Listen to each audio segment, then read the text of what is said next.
En este video se hablará sobre las primeras etapas del periodo embrionario, comenzando con la fecundación, y para ello es necesario conocer a sus dos protagonistas, las células sexuales. A continuación voy a decir las partes que conforman a un espermatozoide.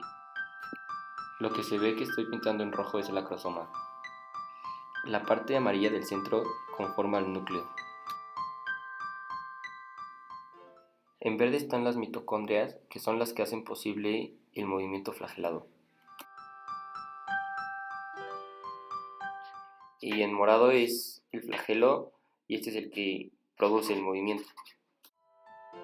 Y ahora vamos a hablar sobre el ovocito secundario haploide, que se fusiona dentro de un único núcleo diploide. Y es importante mencionar que se divide en tres capas. Corona radiada, la zona pelúcida. La capa más interna es la membrana plasmática. También está conformado por el citoplasma y por último con el núcleo. La fecundación es la unión de las dos células sexuales y no puede ocurrir sin que antes el espermatozoide pase por el proceso de capacitación. Ocurrirán una serie de cambios en él, ya que sus movimientos serán más vigorosos y su membrana plasmática se preparará para unirse a la corona radiada.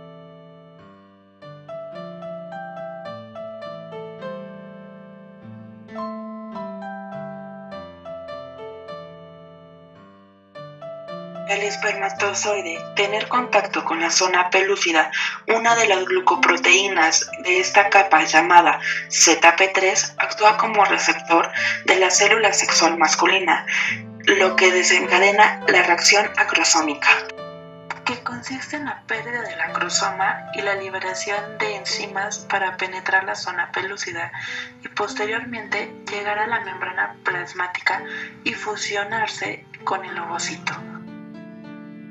En pocos segundos, la membrana plasmática del ovocito se despolariza y actúa como un bloqueo rápido de la polispermia.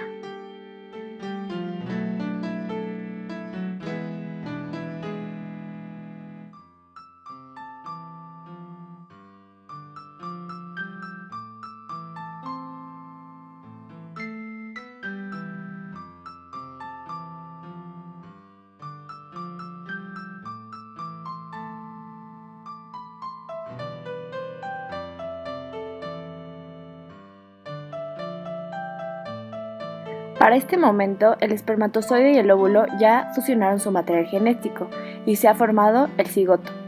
Posteriormente se convertirá en un embrión, pero antes tiene que haber una división mitótica. La primera división del cigoto da como resultado dos células. El cigoto tiene que dividirse en varias celdas y tiene que hacerlo rápido, en una velocidad tan rápida que no le da tiempo de crecer. Esta primera división ocurre 24 horas después de la fecundación y se completa luego de 6 horas. En la segunda división, la célula se sigue dividiendo, pero esta vez se forman 4 células. Y así sucesivamente hasta que las 4 células se convierten en 32. Para el cuarto día, el cigoto se ve bastante diferente y ahora recibirá el nombre de mórula, que significa mora en latín, ya que tiene esta forma. Ahora notamos que las células se han hecho más compactas en el centro, a lo que conocemos como compactación, y a las células se les conoce como embrioblastos, que darán origen al embrión. Las células de alrededor se tornan de diferente color, proceso que llamaremos diferenciación. Las células se conocen como trofoblastos.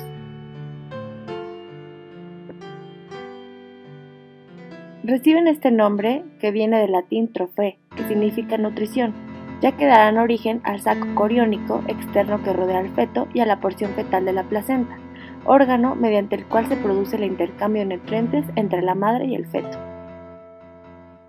Para este momento, el blastocito se ha liberado de su zona pelúcida y permanece durante 2 días en la cavidad del útero.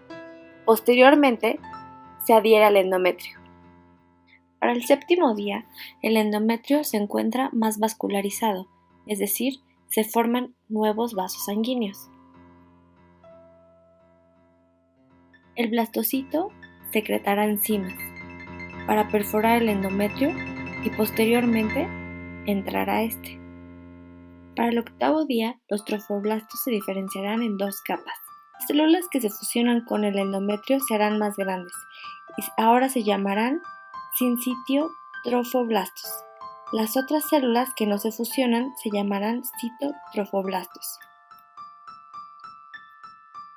Posteriormente se desarrollarán pequeños vasos sanguíneos, fetales y uterinos, para después convertirse en placenta.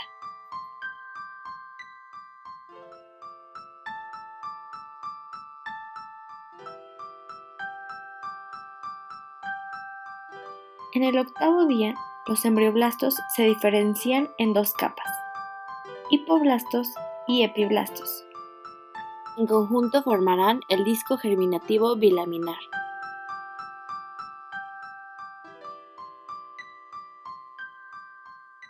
También se forma una cavidad amniótica, que posteriormente se llenará de líquido amniótico, que amortigua los golpes, ayuda a regular la temperatura corporal y contribuye a evitar la deshidratación. También se formará otra estructura con los hipoblastos y la membrana exosélmica, llamada saco vitelino.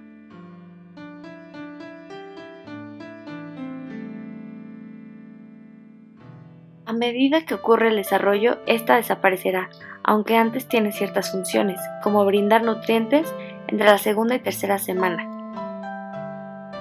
Células sanguíneas en la sexta semana. Nuestra siguiente etapa es gastrulación. Para este periodo ya han pasado 6 semanas. Establecen 3 capas germinativas. Un grupo pequeño de células de epiblasto forman una estructura cilíndrica denominada nódulo primitivo. Una vez que se forma la línea primitiva, se da un proceso llamado invaginación, el cual es que las células reordenadas del epiblasto pasan por debajo y aparece el mesodermo. Las células que aparecen del epiblasto se actúan como el ectodermo y el endodermo, que son epitelios compuestos por células que unen al mesodermo.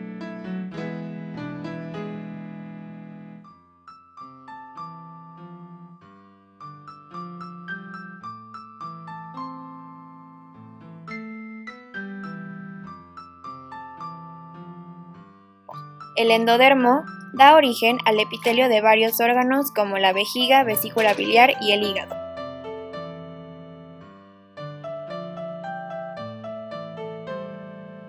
El mesodermo, cartílago, huesos y dura madre.